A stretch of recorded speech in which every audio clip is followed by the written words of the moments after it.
Hello, everyone. Welcome to Brownish Parenting on Ruckus Avenue Radio. This show unveils modern Desi parenting topics and explores the latest research for raising our bicultural children. Today, we're going to dive into South Asian culture, food, and diet. We all know South Asians love food. We center our family gatherings around food, and as a result, we're always eating when we're together. Mothers also show their love through food. It's a labor of love that they show to their children. And in return, children are able to show their love back by eating as much food as they can. And so we see that food is kind of this common thread that has been with us throughout our lives. We also have many songs about food, like Jalebi Baby. That is one of my favorite songs. And when you think about it, a jalebi is basically a crispy donut filled with oil and sugar. So today I do want to explore the South Asian American culture and how it influences our relationship with food, what we eat, how much we eat, when we eat, and why we eat. We also want to think about the messages we received about body image and what types of messages our kids are receiving today. Today, I'm going to take you on a culinary journey to think more about the ways food has been a part of your life in the past and the ways in which you think about it, prepare, and eat food with your families today. Throughout our conversations, I want to highlight healthy eating habits and how to help our kids live a well-balanced life. What can parents do today to make sure that we nourish healthy habits for our own children and future generations? So why is it important to talk about South Asian American food and diets? An article on South Asian diets and diabetes from Johns Hopkins notes that South Asians do have a higher risk for heart disease, diabetes, and obesity. And it's likely due to a combination of genetics and lifestyle factors. So many South Asians, we eat processed food in addition to carbs that are found in the traditional foods that we eat. And this increases our risk of these chronic diseases. A large portion of the South Asian population is vegetarian. And so when you think about vegetarian diets, you often think that they are really healthy. But what we know is that vegetarian diets can also be very high in carbs and low in protein. And approximately 60 to 67% of our diet is coming from carbs. These diets traditionally consist of white rice, like basmati rice. We have our flatbreads, our naans. We love our fried snacks, like samosas and pakoras. And so when we have this excess of carbs in our diet, it can't be utilized by our muscles and it gets stored as fat.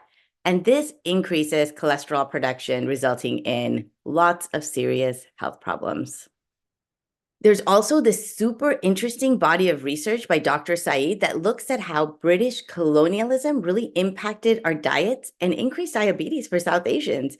So Dr. Saeed looks at how even one famine can have multi-generational effects that can cause these metabolic disorders to take place, like diabetes and cardiovascular disease. And so Dr. Saeed notes, imagine being exposed to at least 24 major famines in a 50-year period. And so what happens is that with these famines, they have made South Asian bodies starvation adapted. And that means that they store fat and sugar more effectively to survive those hard times. So our bodies have adapted because of these famines and because they experienced starvation a long, long time ago, right? So today we do have a lot more food, but this adaptation is working against South Asians. So it's making us more prone to storing fat, and it's less efficient at processing that sugar, which can increase the risk of diabetes. So it's interesting to think about the generations before us and how that may be impacting us today. But we also want to think about our culture and just our love for food, our love for flavor and spices. And we know that when families come together, they love to eat. But what if the meals we're eating are samosas and pakoras? And I say this because in my family, my uncle's house is known as the party house, and they've labeled it Beer and Bhajia Party House on Facebook. We have a group and it's called Beer and Bhajia Party House. And It is dedicated to sharing pictures every time my uncle and aunt host because they're awesome at hosting together and making sure everyone has a great time. And so I just want us all to think about the ways in which food has been a part of our lives. What types of foods are we prioritizing for our families? And how can we still have fun with tweaks to our diet so that we can live that healthy, well-balanced life for ourselves, our kids, our future generation? So we're going to pause for a break. And when we come back, we are going to talk to our guest, Karuna Kara, a culinary nutritionist and board-certified health and wellness coach, about how South Asian American diets became a passion for her.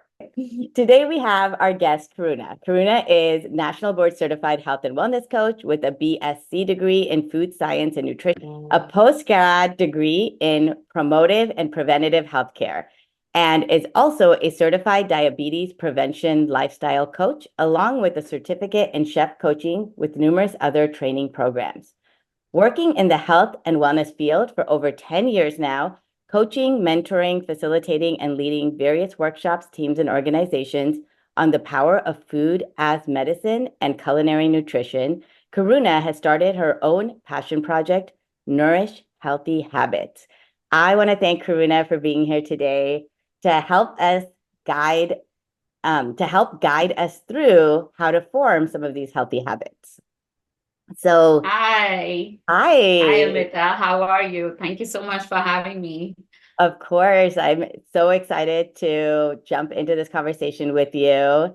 And every time we meet, I just learn so much. So let's start with understanding just your background growing up and how you became passionate about this field.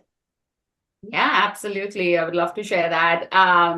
So I was born in Calcutta or Kolkata, as they call it now, which is in the eastern parts of India, West Bengal, and grew up there, did my college, everything there. And then we moved to New Delhi.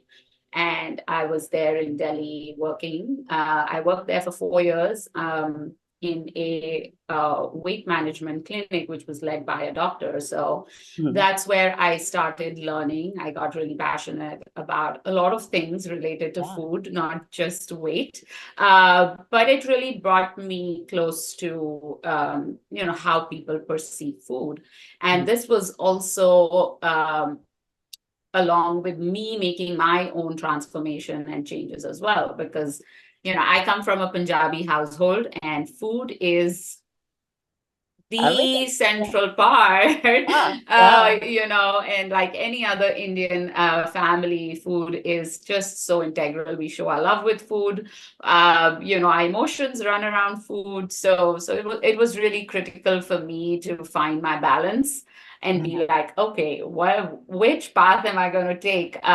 So there was a lot of learning along the process. And here I am now, fast forward, doing what I love and just trying to help people make sense of what that healthy relationship with food can look like.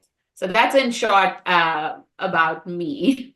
Yeah, and how was it when you grew up, like growing up in your childhood? How did food play a role there? Growing up, as I told you, we were a foodie family. Always had, my mom is an excellent cook. She loves experimenting with recipes. So that exposed me to the idea of a lot of home cooking. So there was a lot of home cooking happening. Our culinary quotient, so as to say, is really high. And that is because we were exposed to a lot of different kinds of recipes, cultural recipes, because my mom loved to cook. Ooh, yeah. And I think for most of us, that's how we grew up back home, because, our moms, that was their integral purpose is, feeding their kids. So that part really helped me understand that, yes, like making food at home, like even like tomato ketchup was something that she would make at home. So that was my exposure with food, where it was really integral. However, the love was also shown through food. So a lot of parathas I ate growing up, a lot of saturated fats now when I look at it. So I'm like, probably that is something we could have shifted. So that's my And then you with talked about food. cultural quotient just now. Can you just elaborate a little bit more about what that is? Yeah, so in Culinary. Sorry, you talked Calcutta, about culinary quotient. yeah, which is both. Yeah, I think the yeah. cultural aspect plays such a huge role in our culinary quotient because uh, if we are just restricted to our own kinds of foods, Yeah. we can't explore different flavors. So if we have that curiosity of how foods look like, other foods look like, taste like, it just suddenly opens up our palate, right? It just suddenly gives us so much more variety to add on to our Oh, uh, interesting. Yeah, yeah. So right. So culinary and cultural quotient kind of go together because it's about the it does. diversity of food that exists in the world and how to bring it all together. There you Oh, go. Yeah. oh, interesting. How did Yeah, you no, you know? summarize it really well. Yeah. Absolutely, so exactly that. And so we growing up, though even we had a typical North Indian kind of food with a lot of pulses, lentils, and Mm, grains, parathas and things like that. We also ate Bengali food. There was a okay. lot of Bengali food because, of course, we were in Calcutta, so there was a lot A of lot exposure of to rice, that. a lot of rice, probably. Rice, yes, a lot of Yeah. rice, a lot of typical Bengali cuisine, right? That I got exposed to really early on. Hmm. Uh, a lot of South Indian cuisine because we had, in Calcutta, there's that whole really lot of diversity around, Malayali food, around typical South Indian food. So growing up, we, got the opportunity to taste all of that.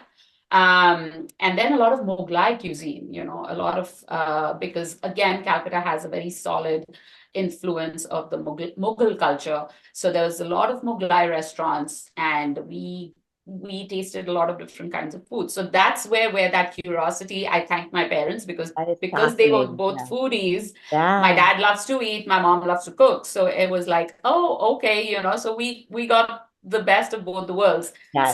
So that opened up a lot of curiosity, opened up a lot of experimentation, flavor, textures, and all of that at a very early on stage for us. Yeah. So that's where that cultural quotient and the culinary Mhm. quotient kind of go hand in hand, and we started learning very early on around all of that. Yeah. All right. We're going to take a break. And when we come back, we are going to find out more from Karuna about the what we eat, why we eat it, when we eat it, and how we eat it as part of the South Asian diets. Back, you're listening to Brownish Parenting with Dr. Amita on Ruckus Avenue Radio. So, before we get into just the South Asian diet, I also wanted to talk to you a little bit about when you moved from India to the US. So we have this standard American diet that everyone gets exposed to, or that SAD diet. And we're going to be moving into looking at the South Asian diet, which could also be a SAD diet based on what South Asians are eating. So, what was that experience like for you moving here? Interesting question, and something that has shaped again a lot of what I do now is seeing the two cultures and seeing the difference in how we as South Asians come here and change our eating patterns. So that was a big one for me because I got married and I came here. I was working for 4 years back in Delhi. I Yeah. was in this profession, day in, day out. I was coaching clients. And then I come here and uh, I always loved the culinary science. I still do. Culinary science, food science is really integral Yeah. in what I do. So suddenly I come here and now I'm exposed to this huge variety of foods all around me. Yeah. I remember I didn't drive when I got here. So, my husband, we got an apartment close by where I could walk to a grocery store or I could, get around just walking because I was not driving at that time. And I walked to Vaughn's, which is one of the grocery stores in SoCal. And I was blown away. I was like, what is this? And that literally became my go-to like every once or twice a week because Yeah. every aisle had just so much, right? There were these colorful boxes. There were Yeah. these these sales going on. There was this just, Like different a kid in kinds a of candy store, breads. but yeah, yeah, Exactly, so I was like, wait, where do I start from? What am I looking at? What should I pick up? How do I cook this, right? yeah. So I was exposed to that so much, and then slowly, steadily, I started learning about it because, again, the way and things have changed now back home, also in India. But when I left India and I came here, there wasn't this concept of huge grocery stores. We would still walk and still go to our neighborhood grocery store, which was really Mhm. small. It was more like very budgeted, very structured. We had treats, but they were not like Yeah. available all the time. So it was definitely a shift now, because now suddenly everything was available, Hmm. was much more accessible, and Yeah. and what I noticed later on, and this happened because after a year being in the US, I started volunteering with a Mhm. cardiologist. And he was interestingly doing a research specifically on South Asians and why chronic disease is so prevalent in South Asians. Like heart disease, pre-diabetes, blood pressure. And we were actually doing our research, and I was assisting him in the research specifically for South Asians who have migrated from India and come here. Interesting. And what were you And what we seeing? Yeah, in noticed, terms of the food, I guess in terms of what were you seeing that they were eating that might have been contributing to this? yeah, so it was more about, being exposed to excess. There Uh-huh. was just a lot. And suddenly the South Asian diet just kind of shifted its focus to, again, a lot of refined foods, a lot of processed foods, Hmm. because now suddenly, the mindset became around convenience. Yeah. So there were a few factors that played into it, convenience, the price Hmm. point, Yeah. and what you get for it, right? So Ah, for if I'm just paying this much, I'm getting so much of the food, right? Like whether we are going to Costco or wherever we are going, any wholesale retailers. yes. So suddenly the mindset becomes like, okay, let me just buy it and keep it. Yeah. And Like the given biggest bang for our your buck. South Asians love those deals. Yes. exactly, and just given our mindset, and this is how we are, that we can't see food going to waste. Yeah. So what happens is we consume it, Yeah.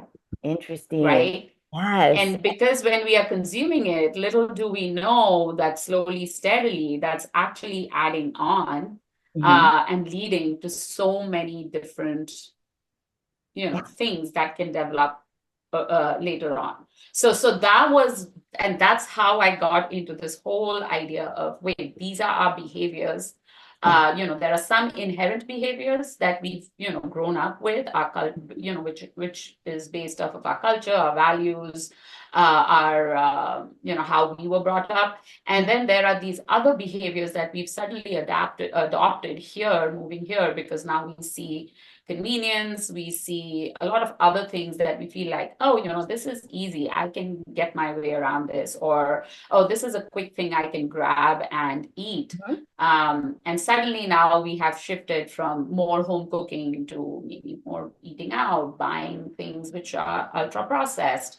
And, and then Uh, it's a snowball effect, right? So, Yeah. And I think like just thinking about how you were talking about it, like where your mind is like, wow, this is a great deal. This is convenient, but then it's impacting your body. And so that disconnect, right, between the mind and the body and bringing that back together, I think is going to be so important.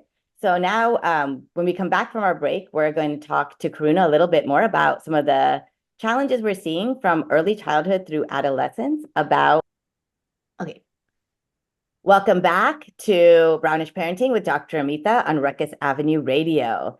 So, we're going to look at now what some challenges are for parents as they are trying to introduce their children to healthy ways of eating. So, Karuna, for like young children, preschool years or toddlerhood years, preschool years, when you're starting to expose them to different types of food, trying to increase their cultural quotient and culinary quotient.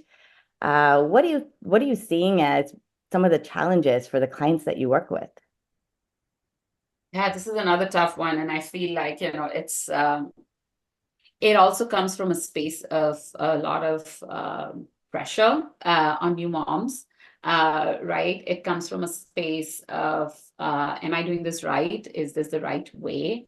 And also a space of a little bit of guilt, when I see some new moms because they feel like, oh, I'm doing this and, I feel guilty. I'm not doing this, right? So there's Mm. this really, uh, uh, like complicated mind, self-talk that goes on with new parents. Hmm. Um, because it's just so tough. You're dealing with a newborn or, a toddler or a preschooler with the terrible twos and the troublesome threes and things like that. Yeah. You yourself are healing.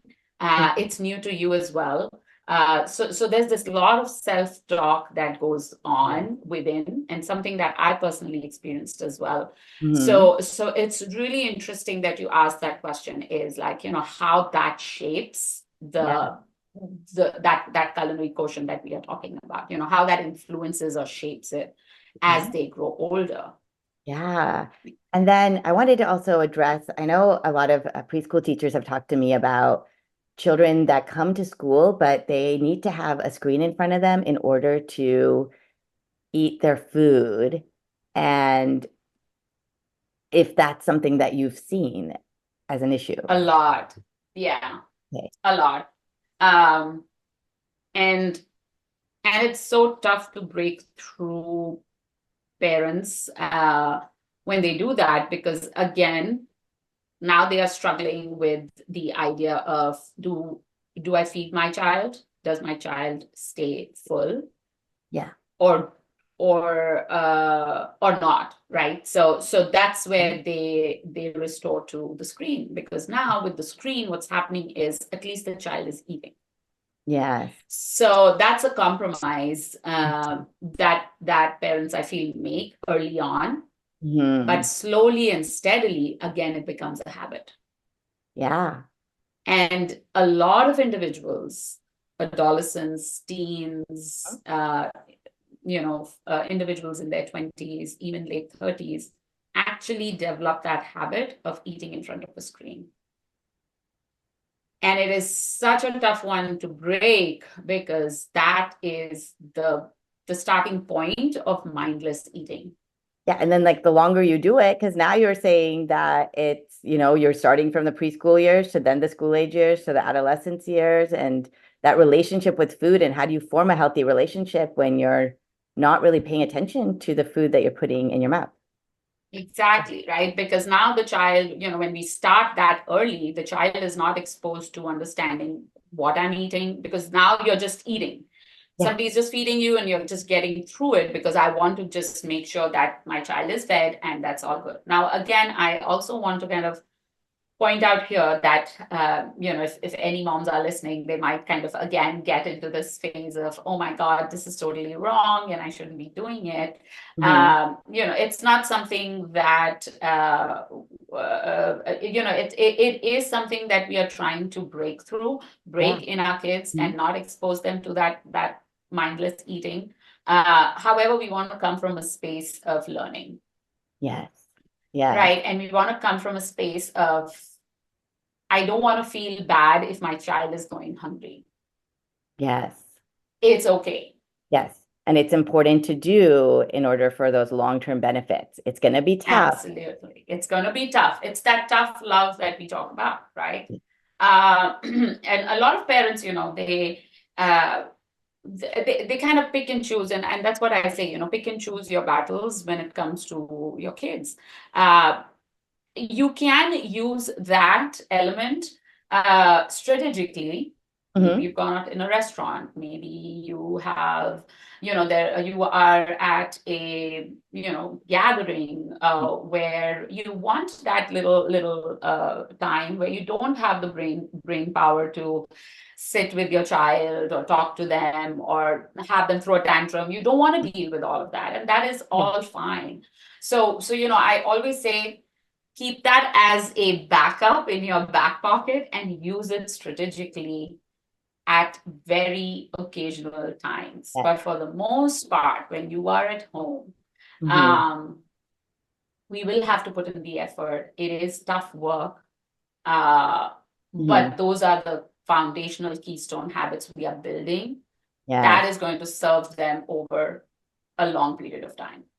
Yes, and also mentally for parents, just to keep in mind, right, that there's, like you're saying, even for the strategicness of going to a restaurant, be strategic about like at home, putting those devices away, but to know that, that maybe they have a really busy week, like maybe they're in this pattern right now and they have a busy week at work and they have a deadline, and so figure out what period of time will it work where you are taking that away, you're able to kind of focus on really navigating those tantrums and the frustration and all the things that come right with it, because I'm sure once the Exactly. parent decides, those kids, they Absolutely. have, yeah, they can definitely, put it, give it their all to kind of see if they can persuade their parents to go back to just giving them that screen.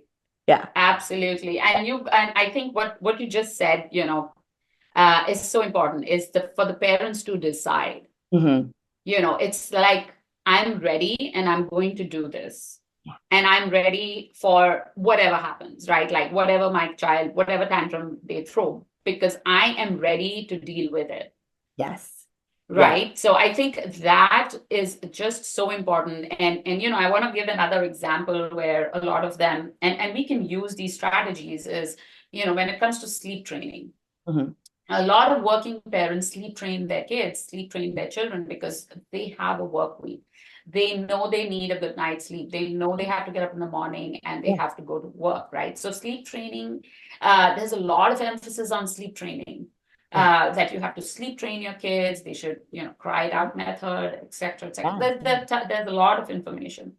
Now, if we get ready to do that and let the child cry it out for 45 minutes Hmm. and soothe themselves to sleep, Yeah. how difficult is it to actually talk to your child about eating healthy without a screen, Yeah. and making sure that they do that, right? I mean, like, it's just, Yeah. it's Yeah. Yeah. it's It's just kind of like a the conscious similar decision. habits, Yeah. right? Yeah. Yes. But you're getting ready to do it, right? So you're Yes. making an effort, putting your foot down, that yes, this is what I want to do, this is how I want it to be, and this is what I'm going to do, and I'm ready to just Mhm. take it on.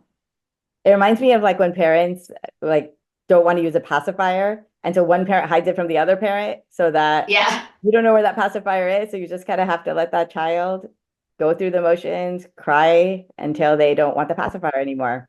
Welcome back. You're listening to Brownish Parenting with Dr. Amita on Ruckus Avenue Radio.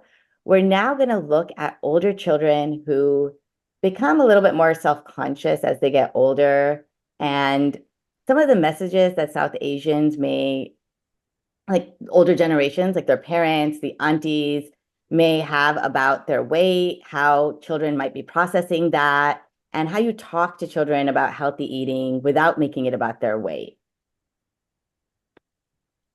Yeah, so again, that's something I grew up with as well. I was never a thin child or a thin kid. I was always, and everybody would always say, "Oh, that's, you're so chubby," and Mhm. "Oh, oh, this is all baby fat. It goes away." And then suddenly, during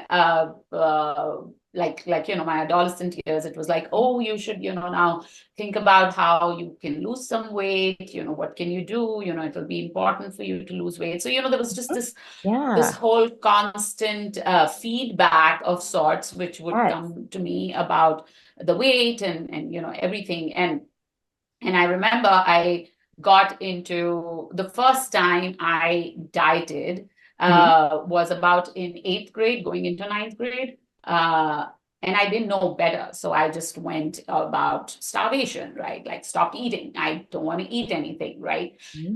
And I felt really sick, obviously, Yeah. because it's not the healthy way to do it. And then again, suddenly it was like, oh, this is not the right way doing it.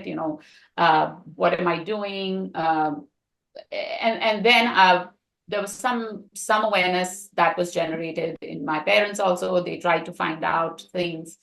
And then slowly, steadily, I started, I thought about it and I'm like, I can't miss school and I can't do all of this. I have to look for different ways. Yeah. So that was my first exposure Mhm. to body image, to feeling like that feeling of guilt and Yeah. shame around eating and things like that. And I see a lot, nothing has changed. A lot of Yeah. teen girls, Yeah. lot of them, individuals, kids kind of have that thought because again, there's this constant culture of when Yeah. you see somebody after a long period of time, the first thing folks notice is how much thin or how Yes. much weight we have put on or how much we've Yes. lost. Because That's the I got the first thing. opposite. I got like you need to put on more weight, you're looking very frail, you eat like a bird, you need to gain more, you'll have more of a glow on your face. So I know what you're saying. Yeah. Yes, yes. And it goes both ways, right? So if you're eating, you go somewhere, you're served food, you're eating Yeah. less, Mhm. and they're like, oh my God, why are you eating less? You should be Yeah. eating, you've thinned Yeah. down so much, it's okay. And then when you're eating a lot, it's again like, oh, maybe you should watch what you're eating, watch your portions, or oh, you put on so much weight, kind of a thing, right? So the conversations are all around the weight and how we are looking, and not so much about how we are feeling, right? Or even like the types of food you're like eating. So imagine if the South Asian like aunties and whoever, right? The older generation, if they just maybe talked about just being healthy or just the food and what that is. Like, is it, fiber? Is it protein? Is it like I feel like we didn't get those types of conversations. We got a lot of like weight. Exactly. Yeah. Yes, yes. We Yeah. we got a lot about that. And I think you know that's what I feel should be something that could be changed is how we approach our conversations around food as well. We there are so many elements that these conversations then lead to, so many behaviors that it leads to, that actually finds its basis in how individuals have treated us, or how individuals treat each other around food. Yeah. A lot of closet eating or eating when nobody's around is mostly rooted in the idea of, when you are eating, there are folks commenting around you. So you'd rather not Mhm. eat in front of them, but then you are eating later on when nobody's looking. Interesting. Yes.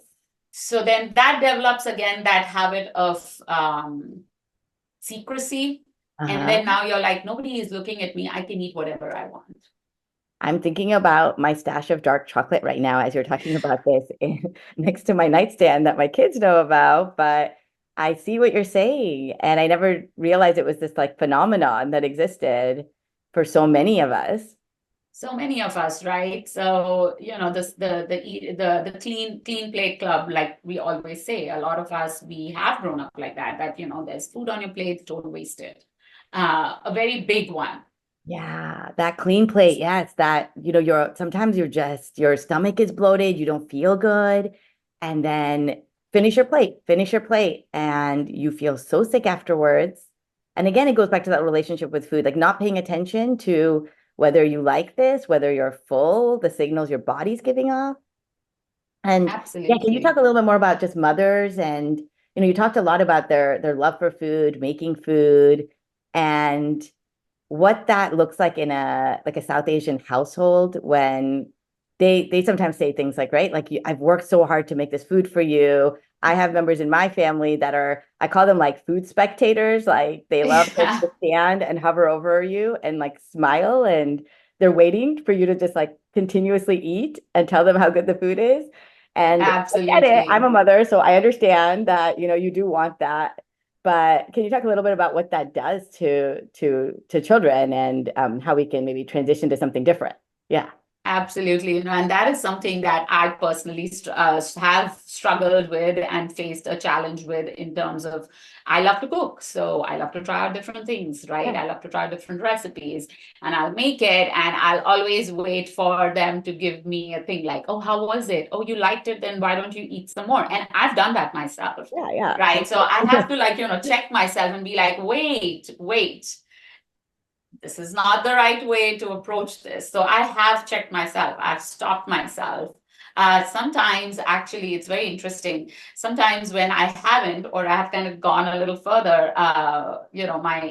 my younger one will point it out. She's like, "Mama, but you always say not to force anybody.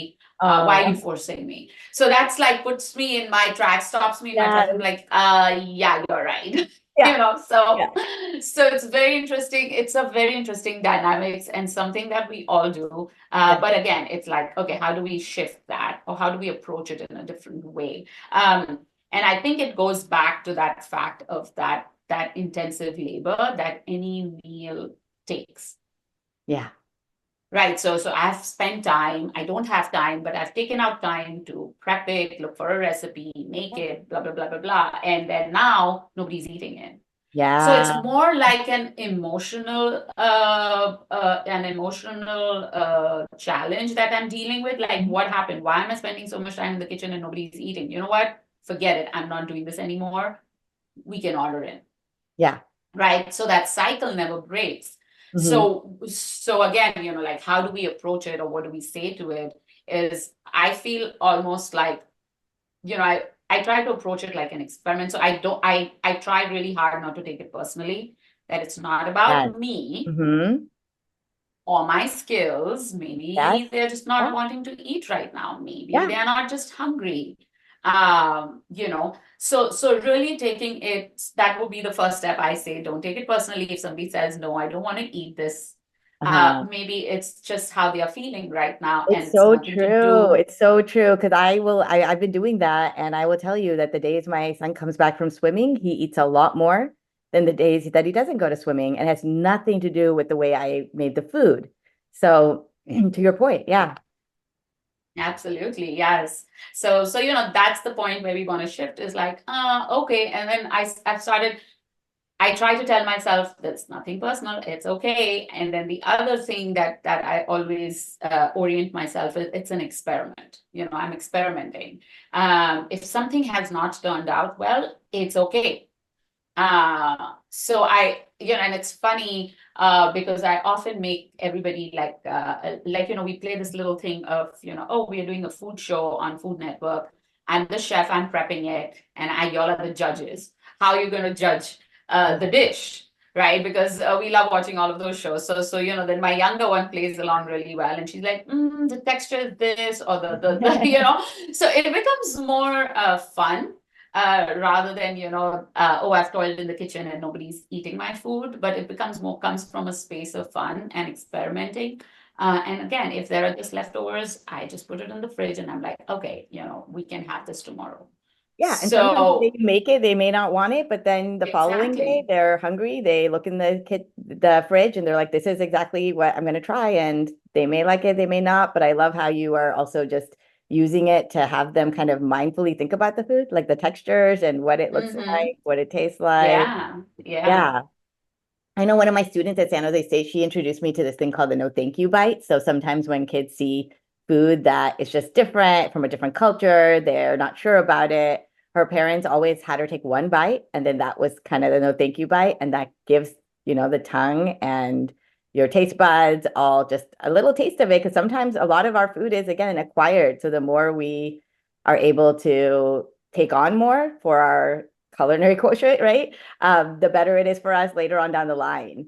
And I know a I lot of love pediatricians that. say that. They say that try to do the quality versus quantity. So give them a Mm-hmm. little bit at a time. Let them try that one piece of broccoli instead of finish all the broccoli on your plate.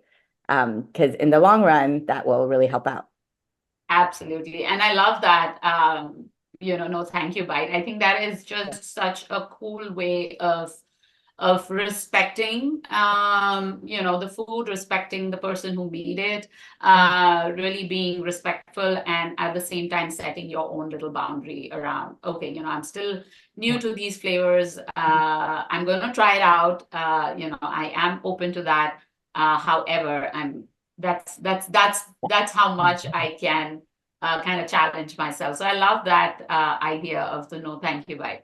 Yeah. All right. So we are going to take a break. And when we come back, okay, hold on. So we're going to take a break. And when we come back, we're going to talk a little bit more about what parents can do if they want to implement some of these changes into their lives. We are at the end here, and I want to ask Karuna a little bit more about any other challenges that she sees with South Asian families or children. Yeah, so I think we covered a lot of different topics here. But I do want to point out that, we want to come from a place of acceptance, when it comes to change or to inculcate habits in our kids, right? Because they have a mind of their own. They have ideas, they have thoughts.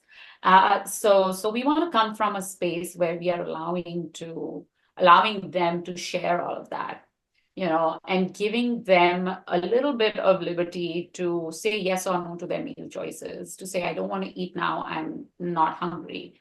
Yeah. As parents, yes, we definitely, want to do the best for our kids. We want to make sure that they are well fed, they eat the right foods, they are making the right decisions, the right choices, and all of that. But I just feel like we put a lot of pressure on ourselves to be the perfect parents as well. Yeah. Right. So I Um, just see it as an opportunity to, learn and grow together. It might mhm. sound like, oh my God, this is, it's just, I'm just saying it, but it's not.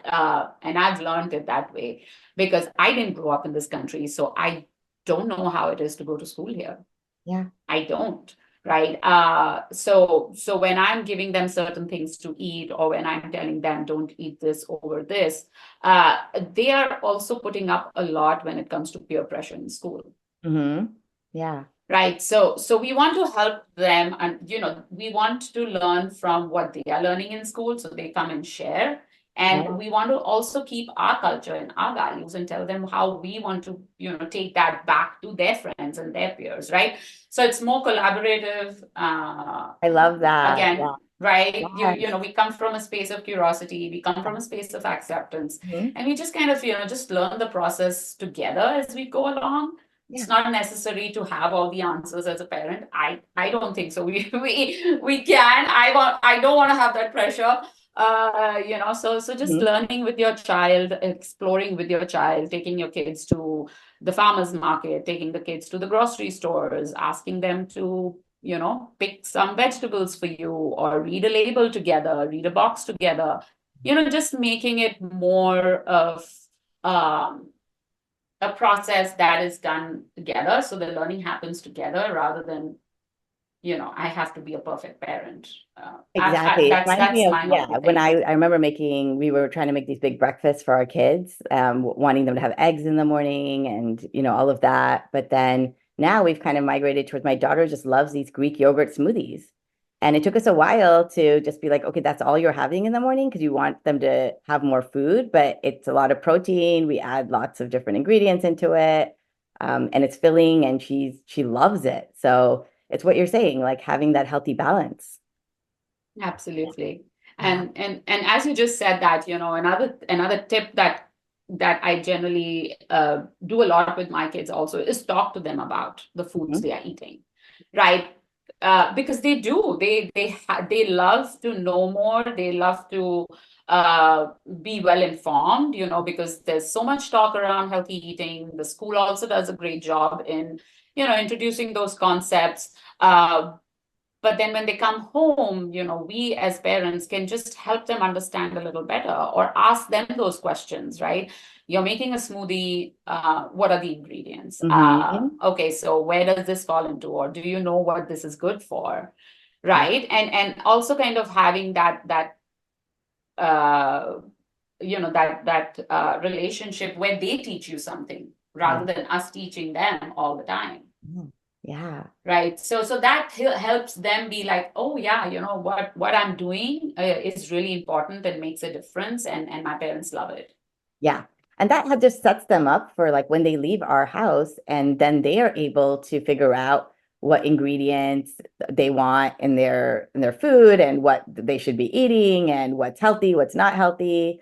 Can you talk a little bit about your dorm to dining program and what you're doing to help maybe the older kids with understanding what they should be eating? Yeah, I love that segue into that, because absolutely, that it's such an important aspect. And the idea came to me because a lot of our friends' kids were going to college and they were living in the dorm, and the moms were like, oh, they will come home and once a week or once in 2 weeks, and I'll prepare food and I'll send it out to them. And I'm like, so, these kids, what do they eat and how do they manage their foods? And it's actually called Freshman 15, where they say that freshmen here put on 15 pounds. So I'm not sure, that number is really mind boggling. But honestly, anywhere between 5 to 7 pounds, some kids can lose weight, some kids Yeah. can put on. I can see that. I mean, I see it. I go to, yeah, my campus and I see students struggling and just with a lot of things like in life, like food, sleep. Mhm. Yeah. A lot of things, right? Because it's such a new environment. Like, you're all in this new place. There's so much Mhm. pressure. There's so many things that you have to do and have to do it, I mean, there's just a lot of stress that comes with this whole transition period, Yeah. Yeah. right? So how do you take care of your health, and how do you take care of just eating Yeah. well? Mhm. Not necessarily eating the healthiest foods, but at least being conscious about how you're feeding yourself. So the dorm to dining program, which is on my website, and it's free, is specifically for that. It has tips and tricks and ways in which the students can equip themselves to eat healthier when they are in the dorm, make those mindful choices from the cafeteria, see what they can pick, what they can choose, and just how to be more intentional about how they are feeding and nourishing themselves through those college years. Yeah. Oh, great. Thanks for providing that as a resource. And also just in general, your Nourish Healthy Habits platform and website and the webinars that you're providing for parents, because to have these conversations, we also need to be educated. Thank you so much, Karuna. We learned a lot. Thank you for helping nourish healthy habits for ourselves, for our kids, for future generations. And I wanted to just leave the audience with where they can find you and more information about you and the work that you do. Absolutely. No, this was a total blast. I love chatting about food, as everybody must have realized by now. I love good food. It's not that I Yeah. don't eat. It's just about finding that little balance, that happy medium. Yeah. So thank you for doing this, Amita. This was great. Yeah. And everybody can find me on my website, nourishhealthyhabits.com, my Instagram handle, which is again by the same name, Nourish Healthy Habits. I'm on LinkedIn as well, Facebook as well. And if you all want to just email me, you can email me by emailing me at nourishhealthyhabits@gmail.com. And yeah, different ways to connect. Great. All right. So next week, we're going to be talking to Ankur Verma, the founder of Brown Man Therapy and a licensed psychotherapist, about South Asian men, toxic masculinity, and emotions. Stay tuned.